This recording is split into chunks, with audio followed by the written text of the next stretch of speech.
Ladies and gentlemen, welcome to the University of Glasgow. My name is Neil Juster. I'm the Deputy Vice-Chancellor here, and it's a great pleasure to welcome you to this inaugural lecture. This UNESCO inaugural lecture, delivered by our very own Professor Alison Phipps, the first ever UNESCO Chair for Refugee Integration through Languages and the Arts. And I think we've seen some of the arts already, but there's more to come, I believe. We're delighted to see so many friends, new and old, in the audience this evening. So welcome all, and I'd like to extend a special welcome to Dr. Charles Araku, the Honorary Consul General of the Republic of Ghana, Professor Charles Forstick, the Leadership Fellow of the AHRC Translating Cultures theme, and our colleagues from the UK National Commission for UNESCO, Beth Taylor and Matthew Rabagalati. We're very grateful to have you all here tonight. Refugee issues are sadly as topical as ever in these turbulent times, and the university is very proud of the contributions that Alison and her colleagues from the Glasgow Refugee Asylum and Migration Network have made and are making to raise awareness of refugee issues at the highest levels, both nationally and across the globe. Today, of course, is a particularly auspicious day for this lecture because it's World Refugee Day, United Nations International Day of Observance.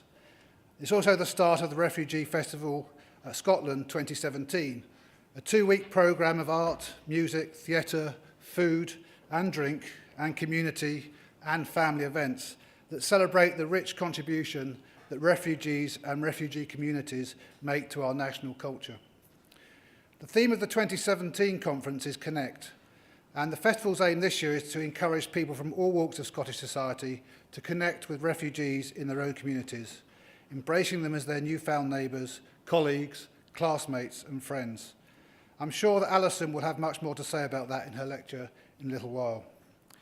Before we get to the main event, so to speak, I believe we're going to have a few words from the Chair of the UK National Commission for UNESCO, Dr. Beth Taylor. The Commission is the UK government-sponsored organisation that advises and supports individuals and institutions in the UK to access UNESCO accreditation and prizes. And Beth and her colleagues were vital in helping guide Alison and the university through the application process for the UNESCO Chair in 2016. Previously, Dr. Taylor was Chair of the UK National Committee for the International Year of Light and was Director of Communications and External Relations at the Institute of Physics. The Year of Light worked to improve quality of life, promote women's empowerment in science and education for young people through light technology. So can I welcome Dr. Beth Taylor.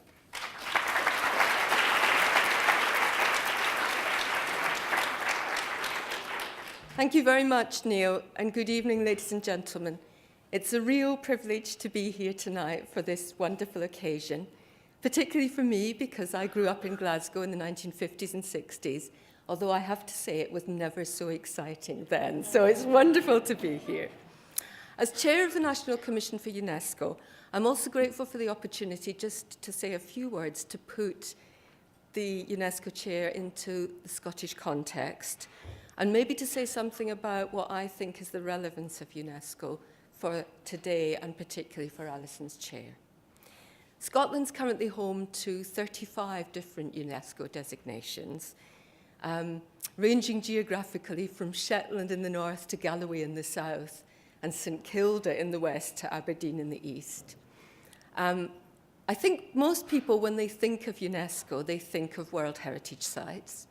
And Scotland has 6 of those, the most recent being the iconic Forth Railway Bridge, which was given UNESCO World Heritage status 2 years ago. But Scotland also has 2 biosphere reserves in Galloway in South Ayrshire and Wester Ross, and these are learning sites for sustainable development for communities to demonstrate how they can live in harmony with their environment. It also has 2 magnificent geoparks, one in Shetland, one in the Northwest Highlands, where local communities work to create sustainable economic development and to have educational initiatives. Then there are the creative cities, of which Glasgow is one. Creative City of Music couldn't be more appropriate for this evening. And also there are 13 Memory of the World archives in Scotland, ranging from the historic words of the Declaration of Arbroath to the late 20th century archive in Edinburgh on the Lothian HIV/AIDS collection. Most relevant for this evening, Scottish universities also benefit from and contribute to the UNESCO links through the Centre for Water, Law and Policy in Dundee and through 3 UNESCO chairs, including Alison's here in Glasgow.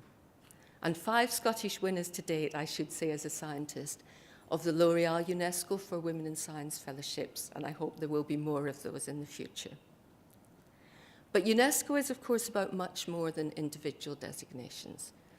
Founded after the Second World War, its ringing mission was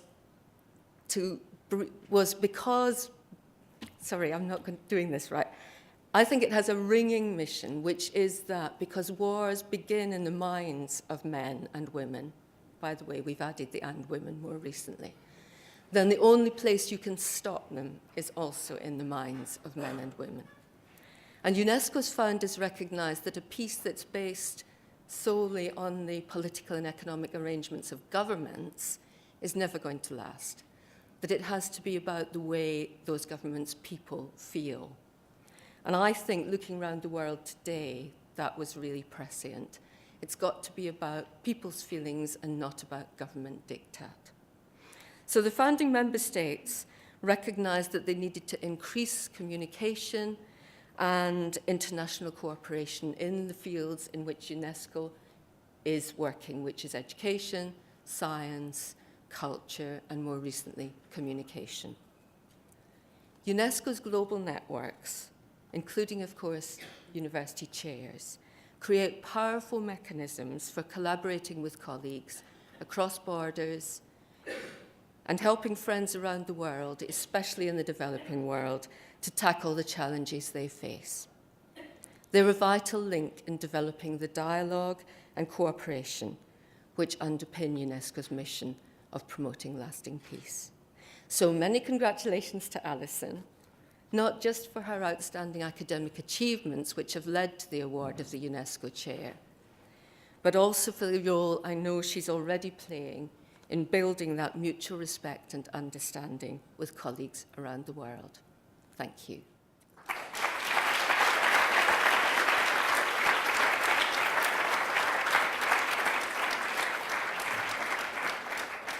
Thank you, Beth. Something I should have done at the very beginning is just to let you know that there are no planned fire alarms tonight. So if a big sounder goes off, it's the real thing. So you'll have to leave by the fire exits. And the fire exits in this lecture theatre are either side at the front. So to many, you won't really need me to introduce the next speaker, but that's not going to stop me.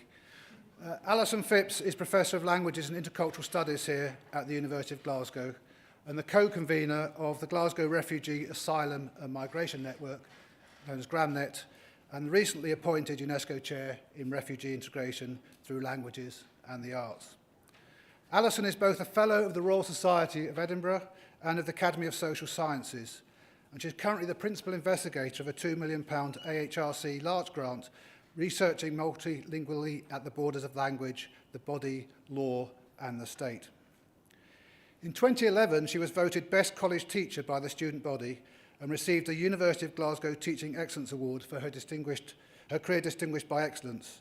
She's also been recognised nationally too, of course, receiving an OBE for services to education in intercultural and interreligious relations in the Queen's Birthday Honours in 2012. Global in outlook, she's undertaken work in Palestine, Sudan, Eritrea, New Zealand, Australia, Germany, France, USA, Portugal, Ghana, and more besides. She has produced and directed theatre and works as a dramaturg and creative liturgist with the World Council of Churches from 2008 to 2011 during the Decade to Overcome Violence. Most recently, she co-directed Broken World, Broken Word, a NIAM African Dance Institute production held in Douala, Ghana, with Tawona, Sithole, and Gameli, Tordzro. She's also the author of numerous books and articles and a published poet. Alison recently participated in a witness-bearing visit to Calais for Scottish members of the Home Affairs Select Committee. She regularly advises public, governmental and third sector bodies on migration, arts and the languages policy, and she's a frequent face in the media as a go-to commentator on refugee and migrant issues. And now, suitably introduced, it gives me great pleasure to welcome to the stage Professor Alison Phipps.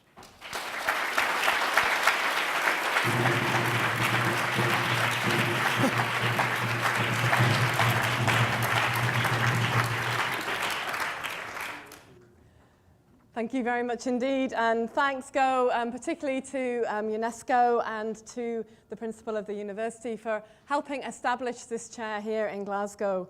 Also to the College of Social Sciences, to Anne Anderson, and to the head of the School of Education for accommodating this chair and its slightly wacky programme here at the university and in the School of Education. To our programme artists, Tawona Sithole, Gameli Tordzro with Nardensua Tordzro, and also to our secretariat, to Bella and to Lauren. And tonight, to all the work, the hard work that's gone on for the video and the tech and the sound. Also to our janitors, to Gordon and Claire, who've been dealing with security, and to Indie Live as well, who volunteered their services so that we can live stream this event for those who wanted tickets and couldn't get them, unfortunately. I'd also like tonight to pay tribute to my parents and family who are here, who have taught me everything important in life and reminded me constantly to strive to make it a joyous adventure for everyone. Sometimes I regret them reminding me that. And I'd also like to bid welcome to those who have made it and whose visas weren't refused, those who have made it from overseas. The Heart Orchestra, vous êtes bienvenue, Akwaba, welcome. And to the Noyam African Dance Institute, Nechum, Ka Nenyeo Blo, Gaganya Kejegana, Kebehoi, Scotland, Dong.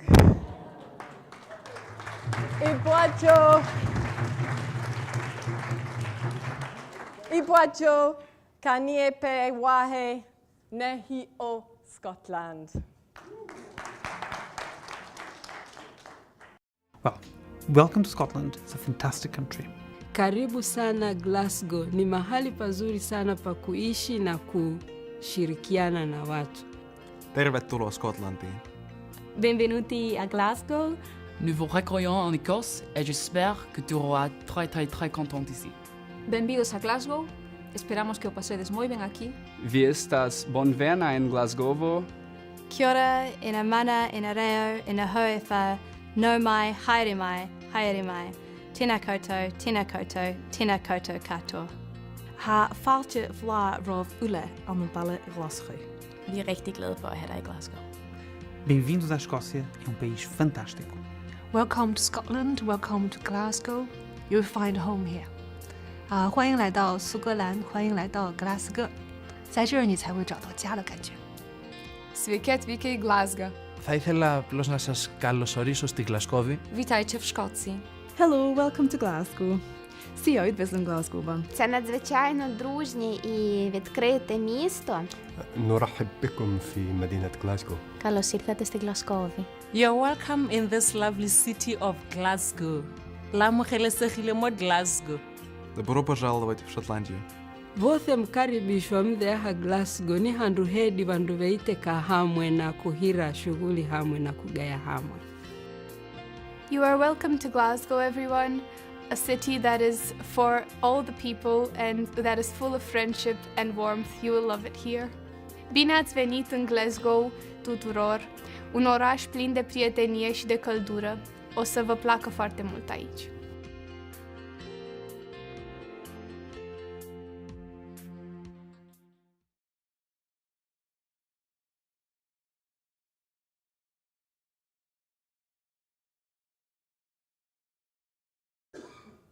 World Refugee Day is not an easy day. It's a day where we come together to celebrate the contribution that societies have been able to make as they've incorporated and integrated refugees into their societies through welcome. But it's not an easy day because the celebration is always muted with lament and refusal and the closing of borders and the suffering that is caused when people have to flee their home. We too tonight are missing people, not just those who have drowned in the Mediterranean, the many thousands over the last 10 years at least, those who've perished in the desert trying to reach the United States of America from Mexico, but also just very intimately in our own UNESCO program, those who were refused visas or whose visas weren't processed in time and who were not able to join us. These are the ones we are missing. We will not let you pass. We will require of you a birth certificate, a passport, a non-refundable ticket, insurance, inoculation. We will require of you £3,500 for the promise of processing your visa on time. But we will not process your visa on time. We will not do this. This we will not do. For the same application, the identical sponsorship letter, for this, we will make a decision which is arbitrary. 10, we will allow to pass. 7, we will just not decide. We will not decide, and we will not return your papers in time, your passports, your decisions. You have no power here, no voice. This we will do. We will deny your audience the delight of your dancing. They will not see you dance on World Refugee Day. They will not see you dance out the pain of exile or the joy of integration. We will not let you pass. We will not let you pass. And we will separate you from sisters and brothers, from mothers and fathers. And to those in Glasgow who dared to ask and dared to believe that our policies of integration were ones that they might fulfill with our money or try to fulfill, they too we will frustrate. We will not let you pass. And when some have arrived, we will then change our minds. We will overturn those decisions, but we will hold on to your passports so that still you cannot pass. We will not let you pass. We will not let you pass. Integration for me is about hospitality. It's a multilateral process involving all of us. One of the desert fathers went to a hermit and said to him, "The grass is growing up my chimney." And the hermit answered him, "And you have driven away hospitality." The great philosopher of the late 20th century said that hospitality is culture itself. And as we know from Jacques Derrida, he could only understand anything by its opposite, its converse. And therefore we know hospitality most when it is absent. Integration is hospitality. Integration is a question of our mutual, reciprocal hospitality. And this is individual, and this is community, this is societal, this is structural, this is national, and this is international. It's what Martin Buber, during the last time when Europe was asked the question of whether it would take those who were desperate and fleeing, of how they might respond, developed his theory of what he called das Zwischenmenschliche in German, a wonderful German compound noun, which might best translate as the quick of human relatedness, the space in between us individually and collectively, where something new can come about and be made out of our meeting. A home without hospitality, and there are many scattered across the villages, the old settlements of Scotland. A home without hospitality is a cold and a terrible thing, as is a community and as is a nation state that closes its border and becomes increasingly hostile. Across Europe, there are villages in Italy and in Germany which have taken in double their number, sometimes treble their number, in refugees in the last 2 years. And they're doing the hard and difficult work of integrating, of learning how to live anew with people they didn't even know existed before. And equally in Europe, in parts of Europe, there are villagers who have said, we will take no one. Even though our youngest in our population is 75, We would rather die out in our village than have hospitality. A home without hospitality to others, to strangers, to those in need is a terrible thing. The Oxford English Dictionary describes hospitality as the act and practice of being hospitable. The act and practice of being hospitable, not the policy, but the act and the practice. It's a lively thing. The reception and entertainment of guests, of visitors and strangers, and also of liberality and goodwill. And the roots of that word for ourselves in English go deep into Middle English, where it meant the reception and entertainment of guests and strangers, but also practically spelt out as the giving of lodging, sustenance and care to those in poverty or in distress.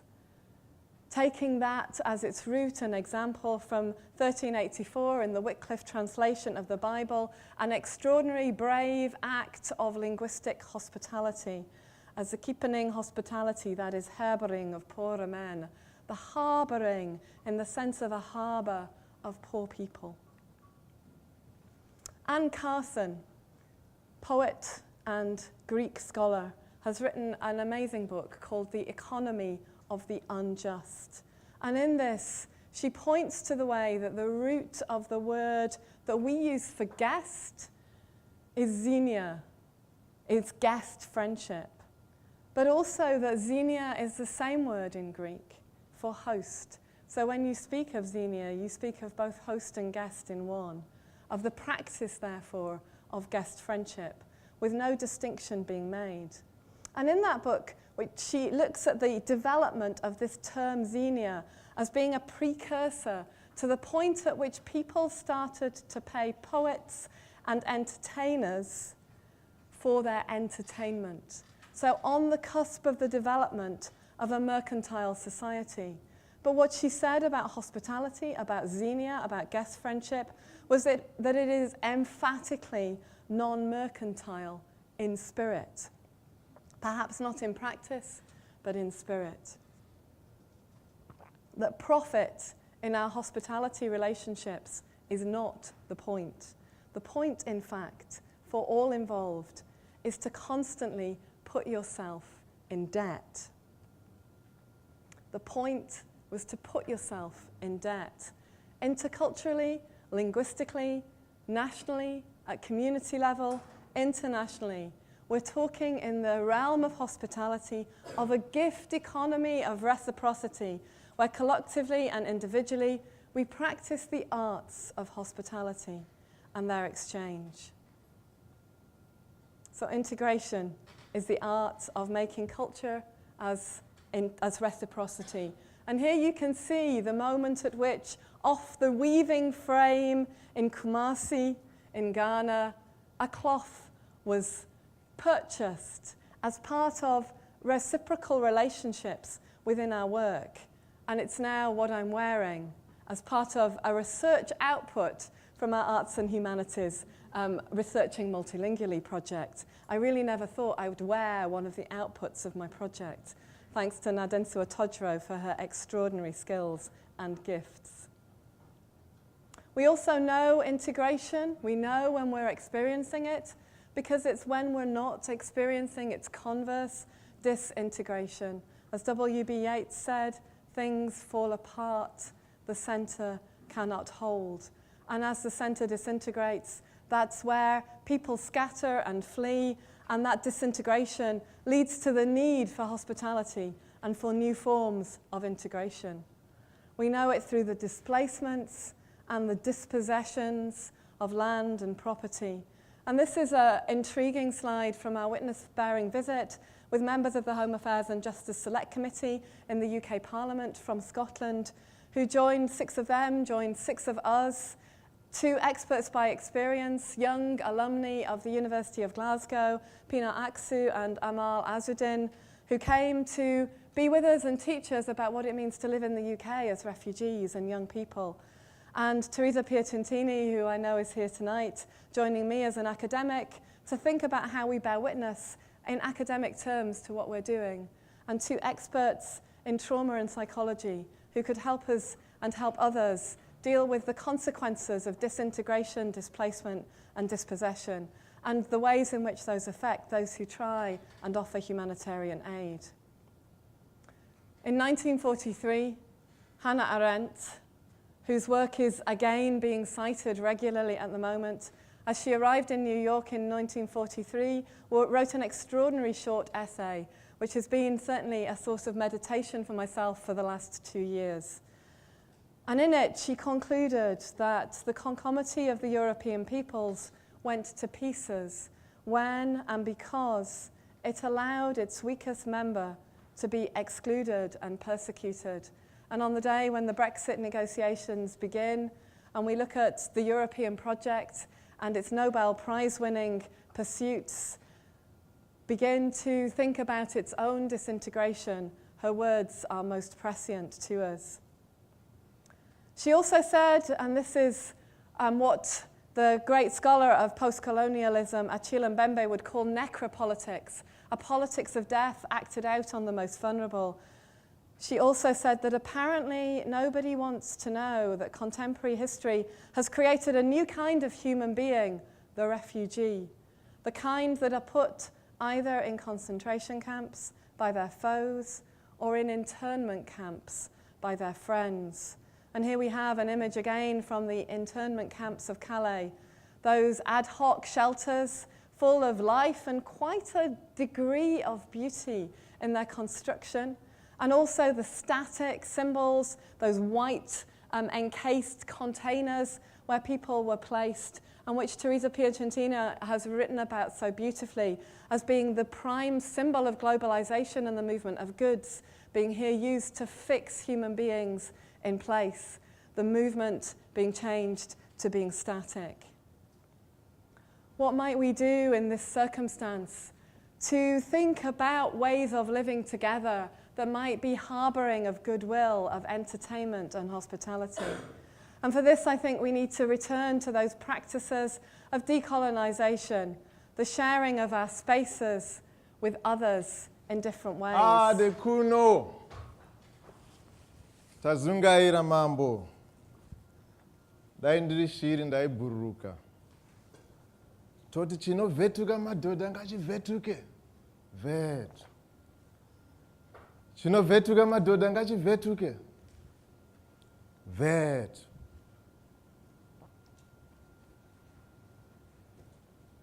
In a flower,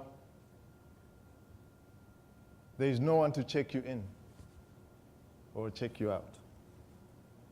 There is no one to weigh your baggage or touch you up. Nobody in booth, hands above head, feet behind line. There is no unheard of herd of people.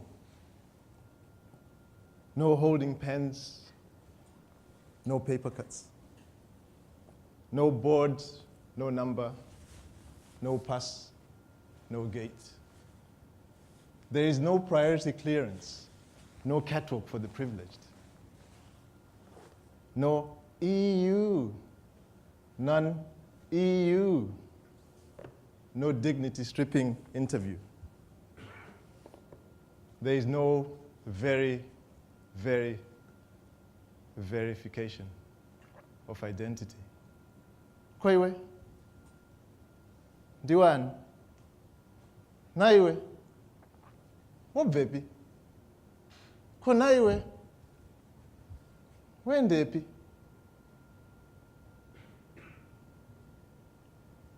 There are no receptors, detectors, no specialized interceptors. There are no super scanners scanning for thermal diseases. In fact, there is only us. Only us and the trees and elephant grass. For, in a manner of speaking, in a matter of seconds, we are across the frontier,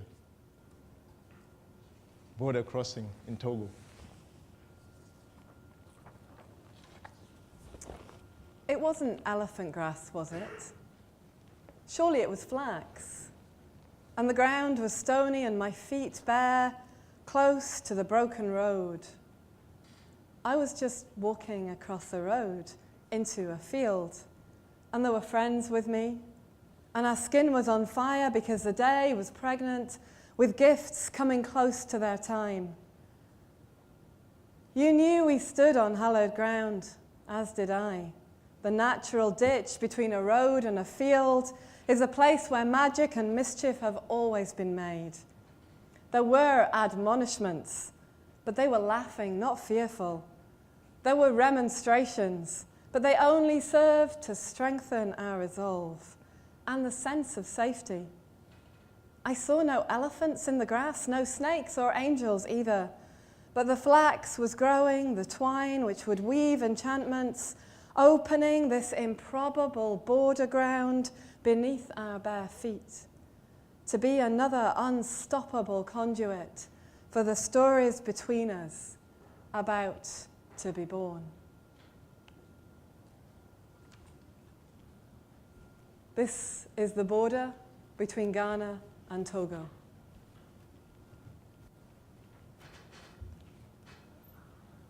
Simone Weil, another prescient thinker from the 20th century, came up with the concept of decreation as an important part of that work of decolonization, both of which I think might serve us in thinking through how we work. Decreation, the art of making something created pass into uncreated, an undoing, but not the same as destruction, which is the art of making something created pass into nothingness. Destruction so easy, decreation so difficult.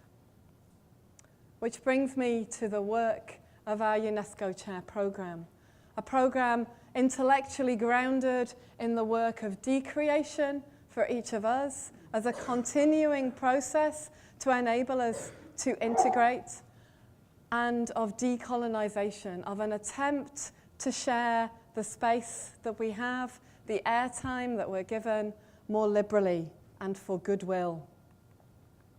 Refugee integration policy in Scotland is a good place to start.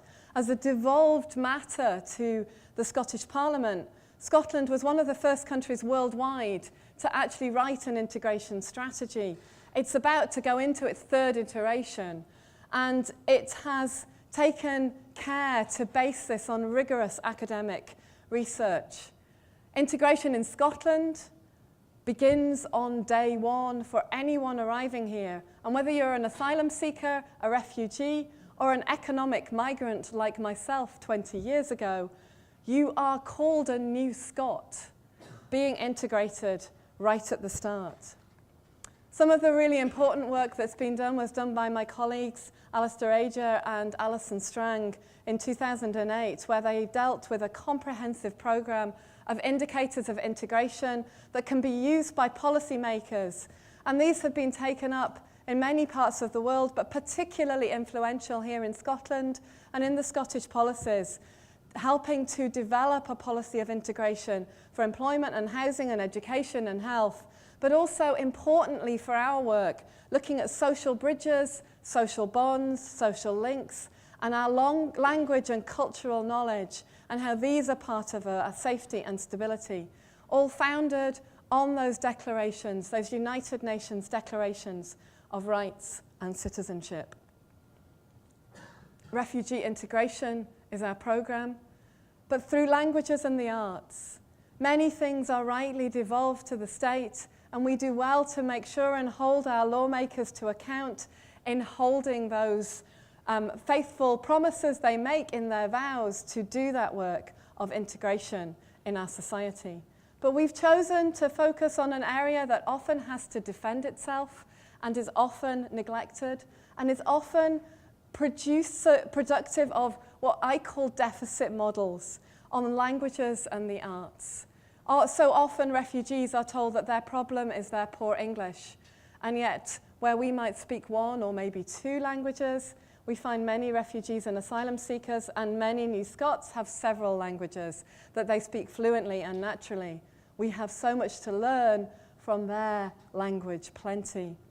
And equally with culture and the arts, so often the Cinderella of academic and cultural programs needing to beg for resources, we also find a place of possibility and of languages and symbols in play that can speak to us in ways that we don't necessarily need to use language for, but can transcend those in our acts of trying to integrate ourselves into new societies. In our program, we're working with some unexpected partners, and as our program went through the rigorous peer review processes that our college puts in place, and rightly so, we were asked the question, but why not work with the hotspots, with Jordan and Lebanon and Turkey right now?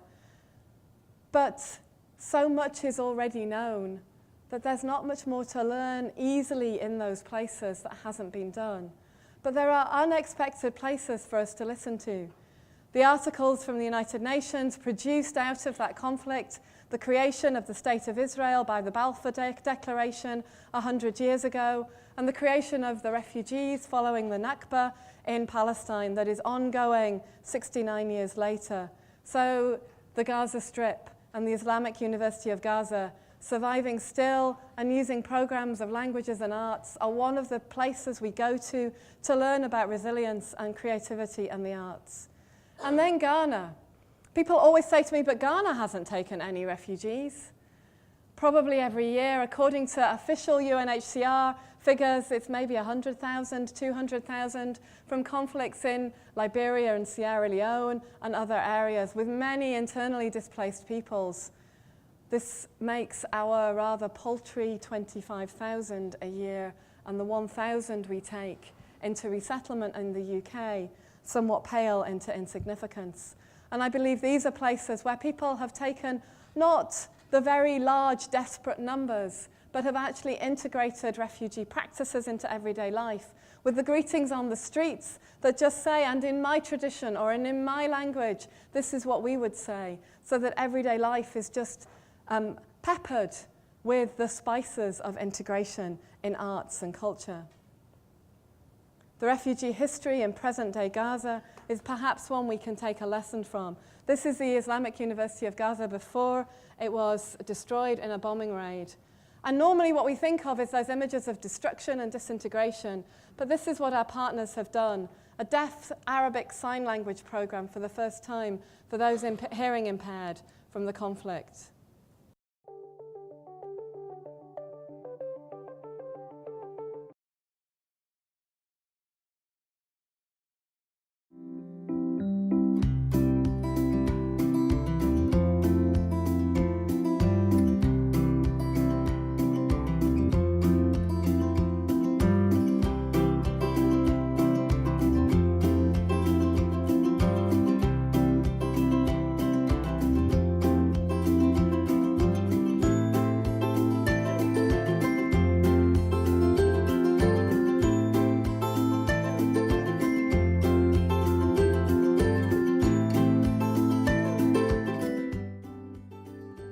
أهلا وسهلا بكم.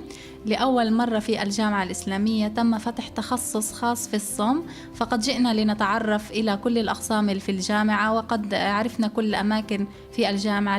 لأول مرة في فلسطين اهتمت الجامعة بتخصصات للصم، فأصبحنا متساويين مع الناس العادية.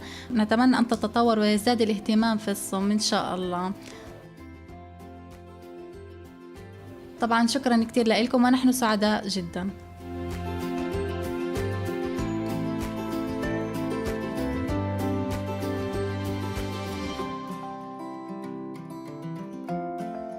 عندما سمعت بأنه في فلسطين في الجامعة الإسلامية فتحوا تخصص للصم في الجامعة، فأنا كتير سعدت جدا وكنت متشجعة أن أسجل، وأنا خبرت كل صديقاتي وصحباتي إنهم يجوا يسجلوا معنا في الجامعة، وكلهم طبعا سجلوا كتير سعداء في هذا التخصص، وهم كتير سعداء. وأصبحت جئنا إلى الجامعة لحتى يثبت وجود الأماكن والتخصصات اللازمة للصم.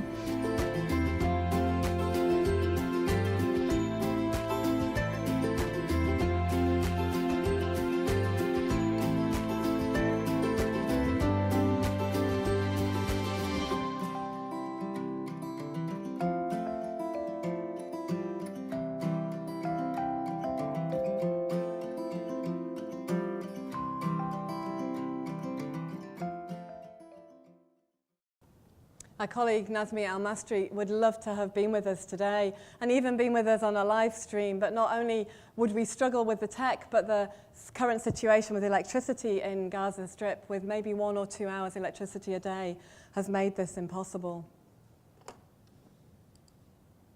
But IUG has declared itself to be a multilingual campus. Despite the homogeneity of the Gaza Strip, the difficulty of letting anybody out or getting anybody in, its languages officially on campus are Arabic and English and Hebrew and Braille and Arabic Sign Language. And recently they've declared the arts to be one of their languages for communicating on campus. People seem to wish there to be beauty, even when their own self-interest is not served by it. Or perhaps more accurately, people seem to intuit that their own self-interest is served by distant peoples having the benefit of beauty. Refugee integration through languages in the arts, inspired by the Harvard professor of thought, Elaine Scarry. Wouldn't you love to be a professor of thought? And this is a slide from the Calais camps where you can see in this makeshift church that an icon has been painted from that tradition as part of the making of beauty, even in those bare life extreme circumstances. The UNESCO programme rests in GramNet, Glasgow Refugee Asylum Migration Network, and with the work we've done since 2009 to work with our partners and be directed by many of our partners in the way our research should move and the questions that we should be asking that can most serve the community. This is just one example where residents in the Red Road Flats contacted my colleague, co-convener and founder, professor of GramNet, Professor Rebecca Kay, and said, we really want to think of something appropriate to do before the Red Road Flats, where many New Scots are housed, are demolished, something appropriate. And so if you look at that image, you will see some flags fluttering in the breeze. They're actually double bed sheets from the drying green that the children and an artist in the primary school dyed to represent the colours they associated with the Red Road Flats. I think it's interesting that only one is red. And if you look very carefully, you can see that the Red Road Flats are a giant ghetto blaster. And musicians and oral historians recorded lullabies that people had sung to their children. And SafeDem, the demolition crew, rigged up loudspeakers and let that be broadcast to the whole city. Lullabies women had sung to their children in many different languages before the flats were demolished. One of the demolition sites nearby was field walked with archaeologists from the University of Glasgow picking up a broken CD or a bit of wallpaper.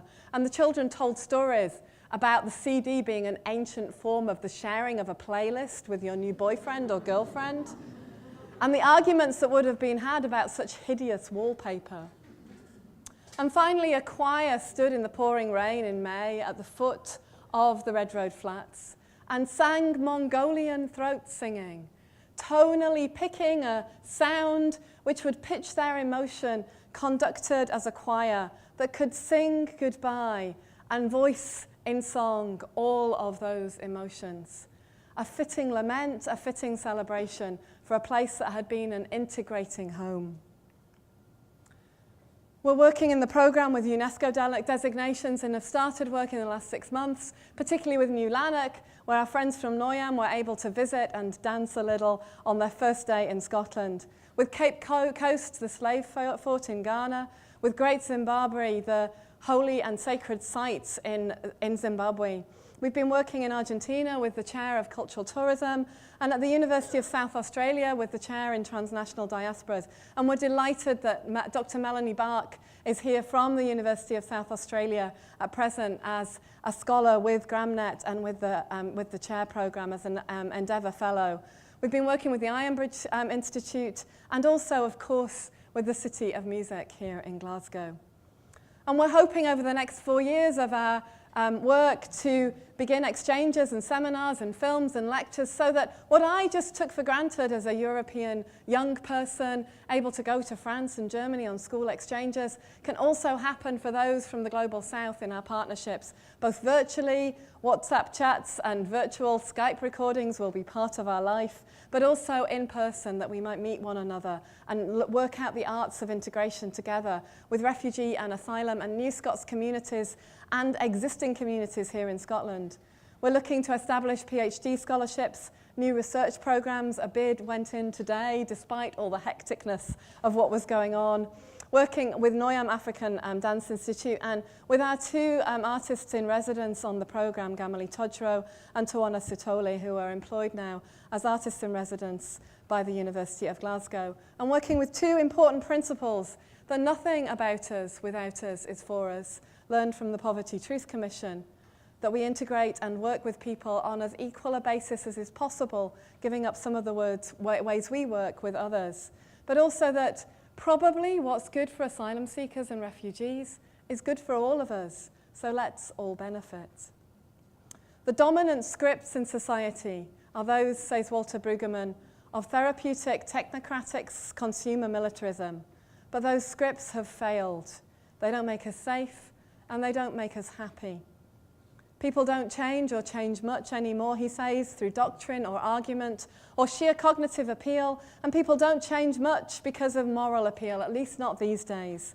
But maybe we change through the offer of old stories, other models half forgotten, echoes from other peoples and pasts, places and tracings, and through the invitation to us all to a counter story. In the language of birds, says Tawona Sithole, words just sound. To pierce the din of the realm, says Adriana Cavarero, a king needed to hear something different in a different tone to the dull monotony of the everyday briefings and speech.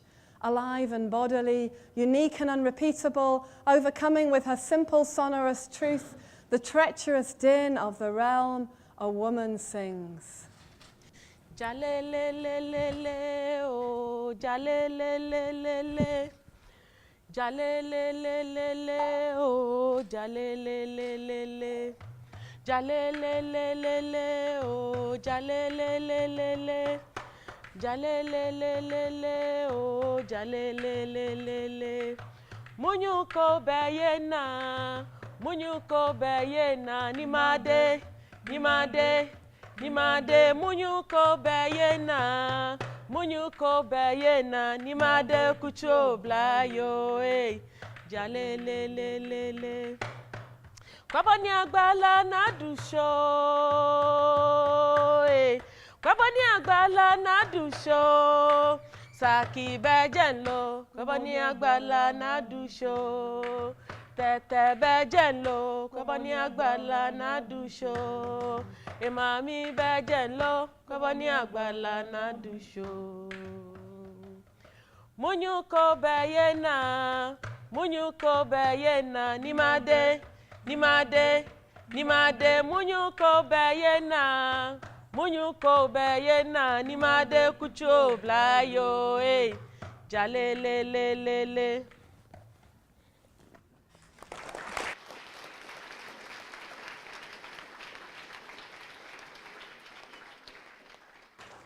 The anthropologist Tim Ingold says that there is no script for everyday life. We make it up as we go along.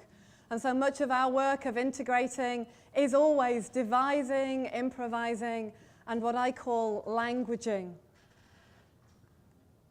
In our work with the Noyam African Dance Institute, we've been operating an intentional multilingualism, often putting English last, working in 20 different languages, using the object, the calabash, as a sign of the collapse of Babel, of one script into many, and of trying to be what I'm calling post-decolonial, sharing our space and our languages, decreating in order for recreation and recreation to emerge.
you very much. Alison's got a few minutes to answer some questions if you have some for her. So after that, we've got a roving mic somewhere, I think.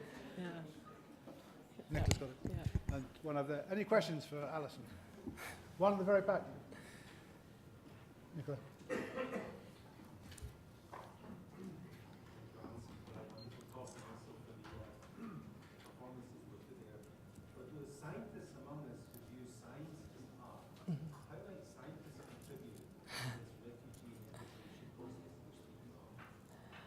That's a huge question and probably needs its own UNESCO chair.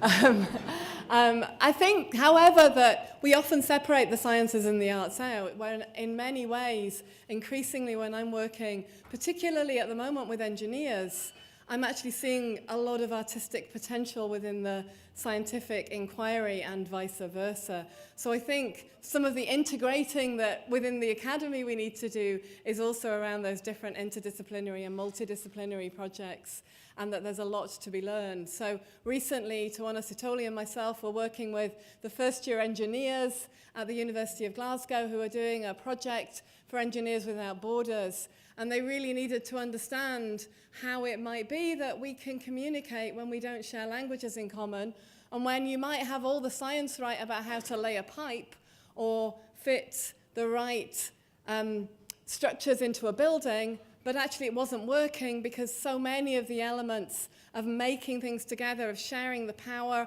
of understanding the political dynamics of what was happening, and just having good fun whilst working were just not part of that work. And it's great that the Engineers Without Borders project at the university was actually selected this year for the national competition. So in part, I wanted to just comment that mathematics is a universal language of science. So in that sense, it is an integrating force and perhaps could be used to good effect. Absolutely, and there's some wonderful practice actually in Glasgow itself with the 16 Plus programme that runs at Glasgow Clyde College in particular, but now at others, where people have worked out very early on that actually if people want to get qualifications, starting with mathematics, with science, with hires in maths, it's actually a good place to start because the numbers are in place, when actually it takes a good 2 years with a lot of intensive work to get to the point where you're actually able to communicate well in another language. And the inequalities in our language provision are very stark. So we will send our highly educated trainee diplomats off to learn a language for a good 2 years, maybe with every morning a week and with an intensive 3 to 6 month program in the country, and yet we might offer 60 hours, 100 hours to those who've arrived and expect an integration through that. So there's some really stark inequalities in the languages profiling that we do across the piece in Scotland at the moment. Another question?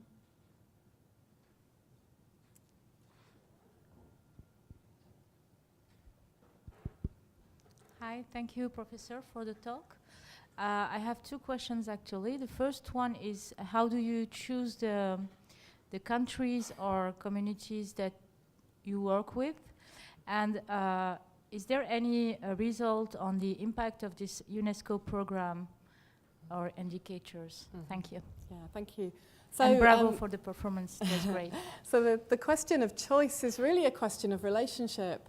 I've really learned over 20 years of academic work that you work well with people who you can trust your life and your work to, and that really over many years in working, the partners that we're working with are those that we've got really trusted relationships with, both here in Glasgow, with the many different partner organisations that we're working with GramNet and with the UNESCO Chair programme, from the Red Cross to the CCA to Glasgow Life and the Open Museums to the Refugee Council, the Iona community, as just some of the partners that we're starting to work with.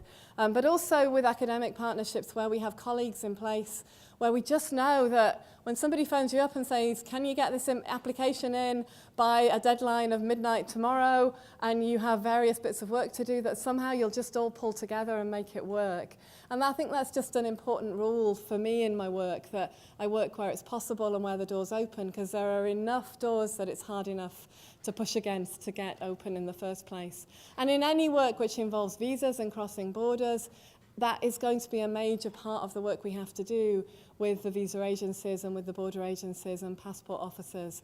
Just the feat of getting people into a room together is increasingly difficult. So being able to work with people who can do that is important. In terms of the impact of this particular chair, we started 6 months ago. We're not into those phases of monitoring, but we do know that we're getting a lot of tweets and likes at the moment. And you can perhaps see why. But also I think it's a challenge for us to think about how we measure impact in artistic endeavour. I don't know how you would measure the impact of what you've just heard. Maybe we should have a clapometer for the young people, and maybe we can hear that again in a moment. But I do think it's a tricky art, and the impact is, yes, sometimes in the things that science itself can measure, and John Dewey said there's a narrow perspective of things that science can answer and science can measure, but there are so many other ways around, just as Beth was saying in her opening talk, around the feelings that also need to change in the minds of men and women that we might build peace. And perhaps it's looking at those cultures of peace and cultures of conflict transformation that will be important for us to think about as ways of seeing how our work is working. How good are we at dealing with one another when we're not really getting along? Might be one of the measures. Thank you. Anybody else? Just one here. How would you describe your relationship with the media and in particular getting some airtime on the BBC, if any? I do quite a lot of work myself with the media, and I'm always trying to make sure that partners on the project are also able to work with me. So I know that both our artists in residence have regularly accompanied me, particularly on the BBC Radio Scotland talk show on a Sunday morning with Ricky Ross, or with Cathy MacDonald, or with Sally Magnuson and others, and we'll be doing so, I think, again on Sunday morning live from the Solas Festival, when these guys will be dancing again, and we'll be hosting a whole series of different talks. And I've become used over the last 2 years to having deadlines not of, oh, maybe in 9 months' time, which is usual for an academic article, but can you write a piece for 1,000 words in 2 hours for the National or for the Herald or for the Guardian? So I've been really grateful to the university, particularly for media training it's done with me for that. But I also think that social media is a difficult new social way of relating, so we're not very good at it yet. We're still learning to do it well.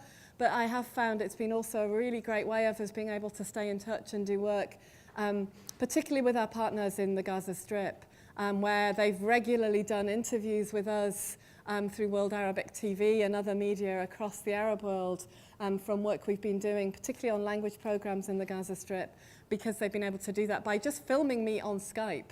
It might be a bit grainy, and sometimes we're dealing with that wheel of death that goes round, and sometimes we're just saying, well, just try audio, not video, but we've learnt to do that. And again, my colleagues in the project, but particularly Gracia Imperiale, a PhD student here, is doing some really pioneering work around use of education and media for actually enabling us to work with places where it's very difficult for us to enter and access, and for integration to be a virtual space as well as a physical face-to-face space.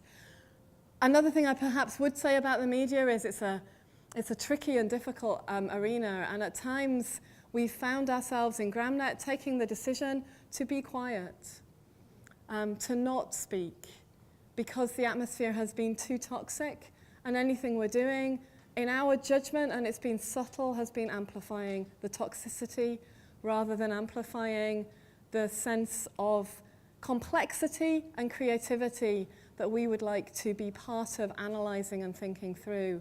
And for me, as someone who's an advocate and an activist and a happy public speaker, that's not easy to just shut up, as you can tell, as Neil can tell.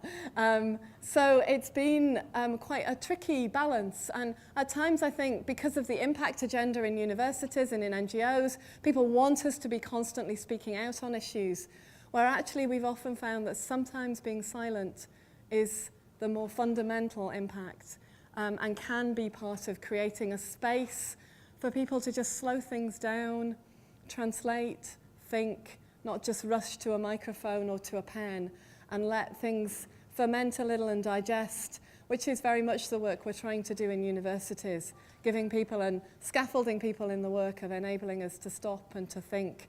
Universities should always be the place of what is too difficult and what we learn to do and uncover and unwrap together. And when it's all very simple, then we rush too easily to hasty answers. And my feeling about the world today is slowing things down a wee bit would be no bad thing. Well, time for one more question, I think. Lord Apeti is my name. It is. From National Union of Students, I represent all refugees in the UK who are into education. I first of all want to congratulate you for the amazing job you have done with your team. And thanks for organizing this. I've never felt the way I felt now. I was crying throughout the performance. I really don't understand the music, hearing the music from your home country, you know, and these little things we take for granted. I realize I'm so connected spiritually, emotionally, and physically. So I've learned something again from here.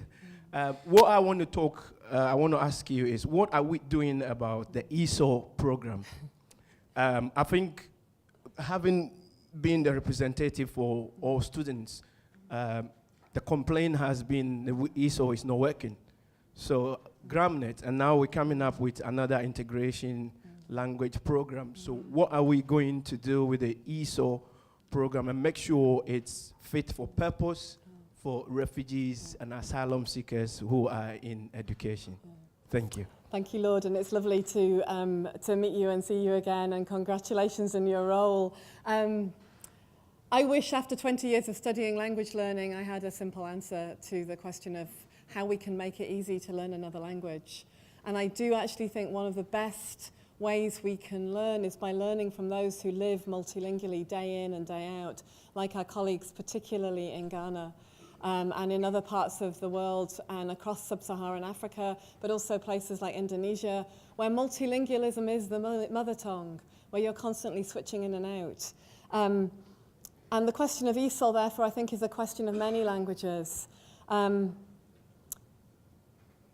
There's a new way of thinking about increasing the amount of time that we have to speak a language with others, which is about language befriending rather than programs of language learning. It is absolutely vital we have learning environments for ESOL where people are scaffolded in their learning, can be corrected, can be helped, can learn from each other. Those places where our ESOL teachers work, particularly across the FE sector in Scotland, are absolutely vital, and they do incredible work. But I also think the work that we can do, all of us, regardless of whether English is your mother tongue or not, in befriending people in their language learning, in the way that the Holistic Integration Service at the Refugee Council has been doing, enabling those in interviewing situations to say, actually, we're also teaching you here, we're helping you with your English. Or saying to someone who may have several languages you don't speak, how would you say that? And then saying it, and then letting yourself feel what it's like not to speak another language. I know I got into all of this work because I did some befriending up at Dungavel Removal Centre. And what I did when I sat with people was be laughed at for a while as somebody who was a professor of languages, but couldn't speak any of the languages except a bit of French of anybody in Dungavel. And yet when we sat down together and I said, can you teach me a bit of the language you would speak? It would produce mirth and laughter. It would release people from the bureaucracy and the bureaucratic English. And it taught me to begin to think about this question of language befriending. So the programme that at the moment the Scottish Government is piloting and has funded generously with the Refugee Council and also Education Scotland is looking at piloting befriending programmes. So where we might go shopping with somebody and say, well, what is that? This is something we call cooking oil. What do you call it? Oh, you call it zaytun. You call this oil. So these might be ways in which in everyday life we just start to pay attention to one another in our language learning. Just after the political crisis around the noticing of the arrival of refugees occurred in 2015, you'll note my use of language around what is usually called the refugee crisis. There were many integration fora around Scotland, and in one of them, at the very start of it, a Congolese refugee was invited to speak about his experiences of integration. And the one thing he said that really stayed with all of us was, "You Scots, you are stingy with your languages. You don't speak to us in the street." And of course, if you're coming from climates where life's lived on the street because it's warm enough to do so, you greet each other, and those greetings are long and involved and are about your mother and your father and your auntie and your uncle and about the growing of the crops and about the weather, and lots of language is shared in those interactions. And we, in our rainy climate, with our hoods up and our umbrellas, racing down, battled against the wind, we don't greet one another in the streets. So maybe one of the things everyone can do about an ESOL program is take a little more time with our greeting of one another. Thank you. I'd like to give a few votes of thanks. Firstly, I think, to Alison Phipps, of course, the UNESCO Chair in Refugee Integration through Language and the Arts, for her, I think, quite unique inaugural lecture. I don't suppose many of us have been to an inaugural lecture quite like this before, and showing how the arts and languages can be used to integrate. So, Alison, thank you very much.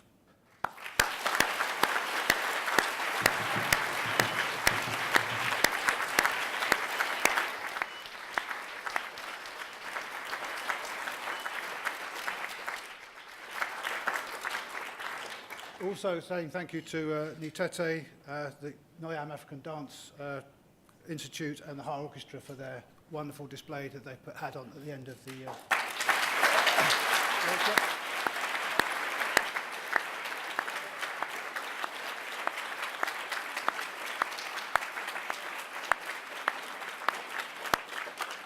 And then some people you may not have seen this evening. Bella Hugaven for her tireless efforts to ensure that everybody could actually get here for this lecture and performance tonight.